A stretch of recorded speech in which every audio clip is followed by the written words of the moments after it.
Welcome to your first lesson on English language learning, where we will be teaching you easy English grammar. Before we begin, we would like to notify you, the learner, that while these lessons are beneficial for those wanting to learn English, they have been made specifically for those who come from an Arabic-speaking background. Thus, our first lesson will be on sentence structure. For this, we have devised the Dede method, which stands for the doer, the doing, and the done.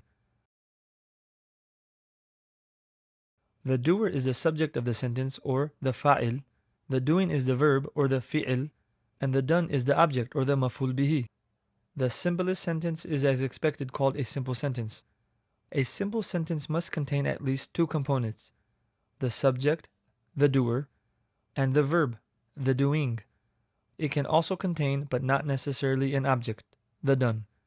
Now let's look at each of these components as separate pillars holding up a building. You need at least two pillars to keep the building up: the subject, or the doer, and the verb, or the doing. For example, children play. Children is the subject and play is the verb. The children are the ones doing the action and what they are doing is playing. As you can see, if you took either one of the pillars out, the sentence would no longer make sense and the pillars would crumble. Children what?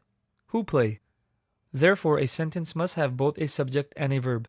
But also notice that this sentence is missing an object, or the done. Now the sentence says the children play football. You now know who is doing the action, what the action is, and to what the action was being done. This sentence has all three components of a standard simple sentence: the subject, the verb, and the object.